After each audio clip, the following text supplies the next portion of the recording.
All right, we've arrived at that moment, the last of the series tests. And I'm putting these together because you notice I put two things up at the top here. I put alternating series and absolute and conditional convergence.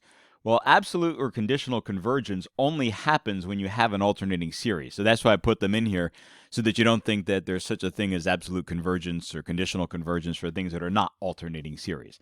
So an alternating series, first of all, is a series where the terms alternate.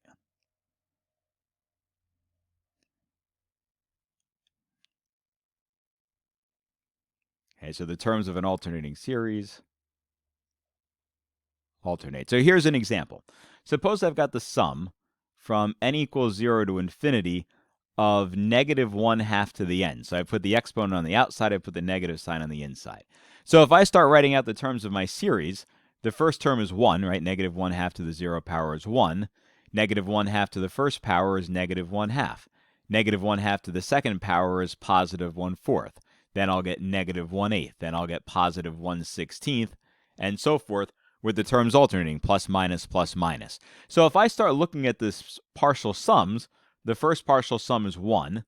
The second partial sum is 1 minus a half, which is a half. The third partial sum is going to be 1 minus a half plus a quarter. So if I take a half and add a quarter, I get 3/4. Now take that 3/4 and subtract an eighth.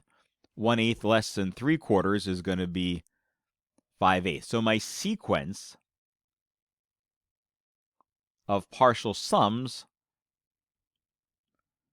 for this alternating series looks like this: 1, 1/2, 3/4, 5/8. If you like decimals better, maybe this one's actually a good one to use decimals for. You get 1, you get 0.5, you get 0.75, you get 0.625. You notice that you're up, you're down, you're up, you're down. So these partial sums are beginning to approach a limit. Right, I can see they're heading somewhere. It doesn't matter if they're heading to that limit from both sides. As long as they're heading towards a limit, they're heading towards a limit. That's what I need to know. The question is, what is the limit? Well, in this case, we actually can figure that out, right? This is a geometric series with an absolute value of r less than 1. And that's why we've been using terms like the absolute value of r has to be less than 1, because here that's true, right? The absolute value of negative 1/2 is less than 1. Therefore, this thing converges. What does it converge to? It converges to a over 1 minus r, so 1 over 1 minus, just be careful, here if the ratio is negative, you get a negative 1/2. So that gives me a 1 on the top. 1 plus a half is 3/2 on the bottom, 2/3. So it turns out we're actually getting somewhere close here, right? That 0.625 is pretty close to 2/3. 2/3 is what, 0.67? So as that thing bounced back and forth, it turns out this thing converges. Now, not everything in the world is that easy because not everything's a geometric series. So what do we do if we don't have a geometric series? Then we need the last of our tests, which is called the alternating series test. Now, as funny as this sounds, the alternating series test only works for alternating series. Don't try to apply the alternating series test to something that's not an alternating series. Terrible things will happen. So an alternating series looks like this: negative 1 to the n times some a sub n's, starting, I'll put n equals 1 to infinity. You can start n equals 0 to infinity. Over here, that n could also be an n plus 1, and it's also an alternating series. That series converges if these two conditions are true. The first one is that the a sub 1 has to be greater than the a sub 2, has to be greater than the a sub 3, and so forth. And we're talking about a sub n values that are greater than 0, right? In other words, I'm not talking about a negative 1/2 and a positive 1/4 and negative 1/8. In my series that I had above here, I would just be looking at 1, 1/2, 1/4, 1/8, 1/16, looking only at those positive terms. So the first condition is that they have to be decreasing.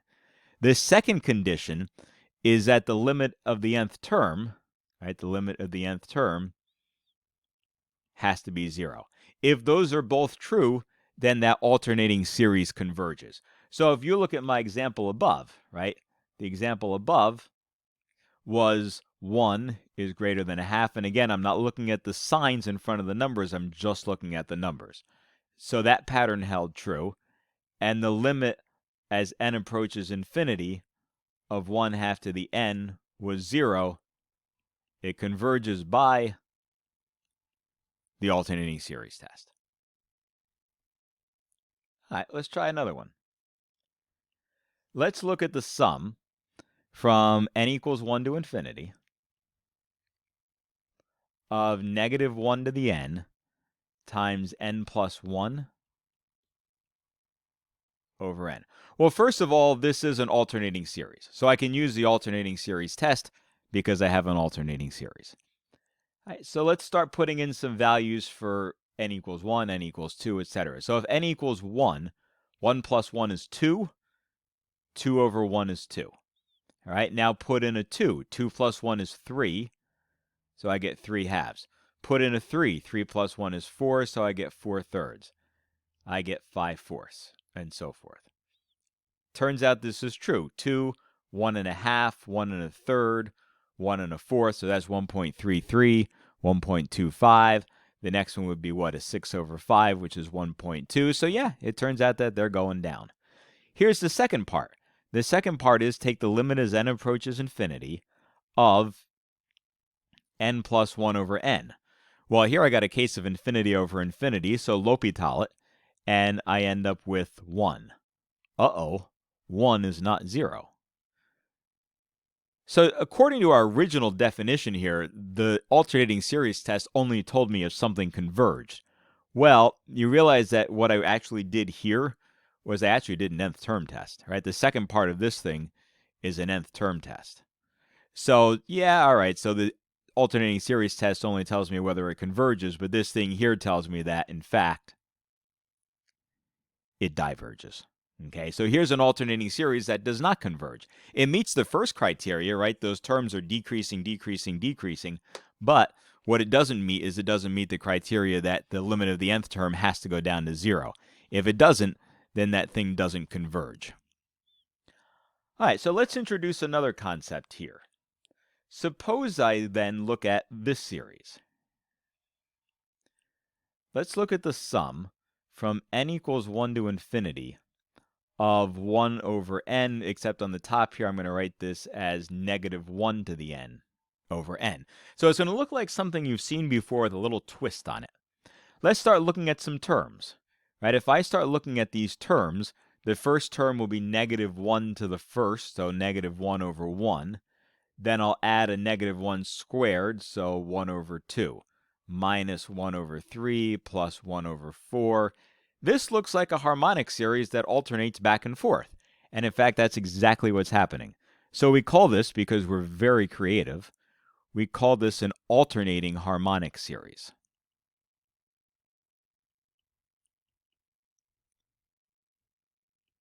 All right. Let's see if it meets our alternating series test. 1, it turns out, is actually greater than 1/2. 1/2 is bigger than 1/3. 1/3 is bigger than 1/4. I'm convinced that it passes the first test. The second test it has to pass is that the limit as n approaches infinity of 1 over n is 0. And it is, right? It meets that criteria. It meets that criteria. So this thing actually converges. Remember we said that the harmonic series diverged? But the alternating harmonic series converges. It passes both parts of the alternating series test. Now, what happens if I remove the alternating part?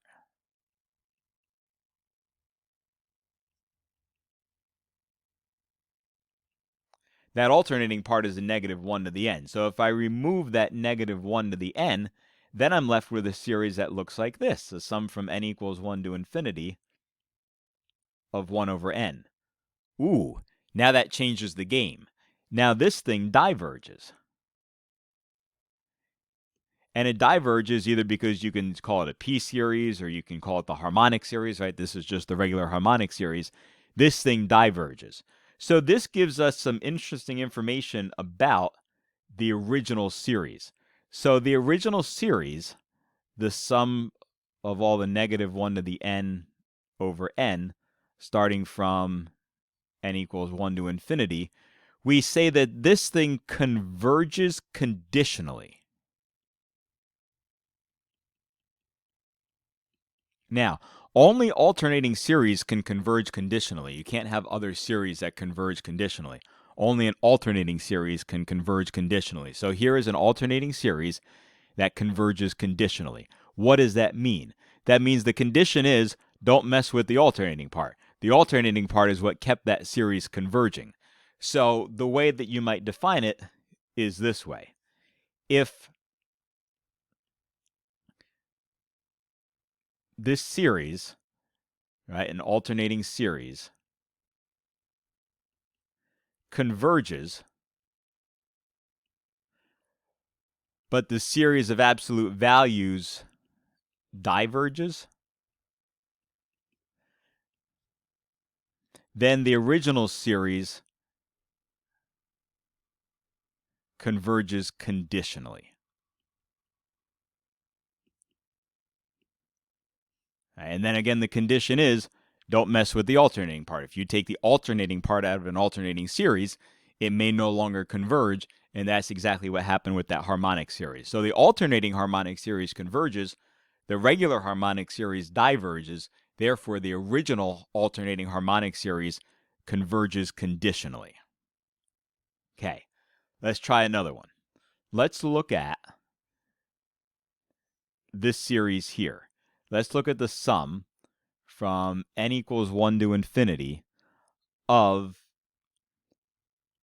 negative 1 to the n over n squared. So again, this is an alternating series. I can try the alternating series test. All right, so if I put in a 1, if I put in a 2, I get a quarter. If I put in a 3, I get a ninth. If I put in a 4, I get a 16th. I am convinced that these terms are decreasing, strictly decreasing, ...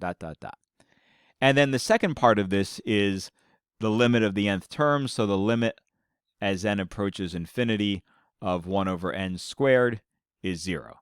So this thing converges. Now, does it converge conditionally or absolutely? So let's test the series of absolute values. So the series of absolute values is just the original series without the negative 1 to the n on. So it's just a 1 over n squared, same index, 1 to infinity. What is this thing? This thing is actually a p-series, right? It's a p-series with p bigger than 1. So this thing converges also. So it converges as an alternating series, and then it also converges as a series of absolute values. Ah, we have a name for this. We say that this series converges absolutely. So absolute convergence means that that negative 1 to the n is not really a condition for convergence. I could get rid of that negative 1 to the n, and it still converges. So the series of absolute values still converge. Now, what that also means is this. It's going to sound funny, but I'll explain it. If a series converges absolutely, and maybe it's worth writing an alternating series to remind you an alternating series converges absolutely, then it converges. Which sounds funny, right? What that means is that when you go to test, you've got a couple of options. You could test a series of absolute values first. Here, I'm going to put my...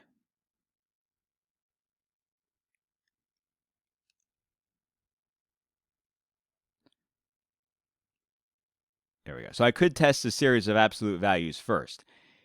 If that series of absolute values converges, then the original series also converges. I don't have to go back and test it a second time.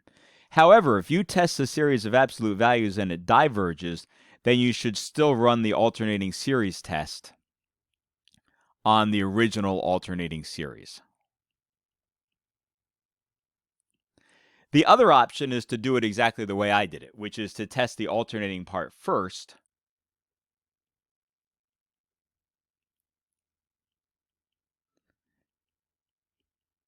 and then test for absolute or conditional convergence. Sometimes if you have some idea where this is heading, like if you looked at my second series and you realize that, wait a minute, that series, if I get rid of that -1 to the n, that 1 over n squared is still going to converge, then you could have saved yourself a step, because once the series of absolute values converge, then you know automatically the original series converge. So yeah, you could save yourself a step by doing it that way. Okay, if you would rather always test the alternating series using the alternating series test, then that works fine too. The one thing to remember is that the absolute and conditional convergence only works for series that are alternating series. It doesn't work for ones that are not alternating series. The only other thing that I want to mention here is remainders. And we'll get into a little bit about this here, and then we'll get into a lot when we get into the next chapter. The remainder is what you leave off by stopping at a certain term. So suppose I had an infinite series, but instead of using all the terms, I stopped at like the 20th term. By stopping at the 20th term, I'm leaving off part of that series. Now, of course, the more terms I have, the more accurate it's going to be, because I'm leaving off smaller and smaller pieces. It turns out for an alternating series, the remainder, or sometimes we call that the error, is less than the next term.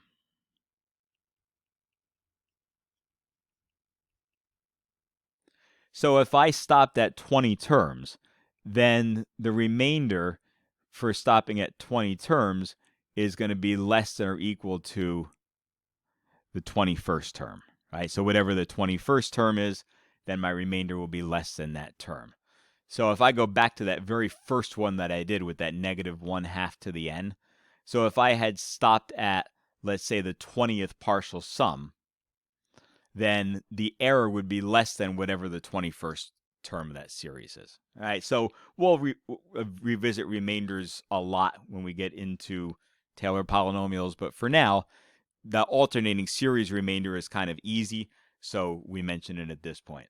All right, and that's the end. Should we go back and do a recap of all the different tests that we've done? See if we can make a list, see if I can do them from memory at this point. So the first thing we did was we looked at a geometric series, right? The second thing we did then was we looked at the divergence test, or the nth term test. If the nth term is not 0, then it diverges. Then we did the integral test. Right? If the integral converges, the series converges, diverges, it diverges. Right? We took a look at the root test. If we took the nth root and the limit of the inside piece was a value that was less than 1, it converged. Otherwise, it diverged. All right, then we took a look at the ratio test. We had a couple of comparison tests. We had a direct comparison test, right? The direct comparison was the shorter of the two, but it required us to have some idea of which one was bigger, and that it had to work out in that certain way, that either the smaller one had to diverge or the bigger one had to converge. If that didn't work, then we had the limit comparison test. We also had the p-series test, right? That was a nice easy one. And the last one we just did was the alternating series test. So those are basically the 9 tests that we have for series. Just because it works for one, the same series could be tested 3 or 4 different ways. Oftentimes you pick either the one that's easiest or the one that's most comfortable for you in deciding which of them to use. You just have to remember that the limit comparison and direct comparison, you're always going to need 2 tests. You're going to use this plus one of the other tests. And the alternating series test, again, only works for alternating series, and sometimes then we would want to test those alternating series to see whether they converge absolutely or do they converge conditionally. They converge conditionally if removing that -1 to the n causes a series to diverge.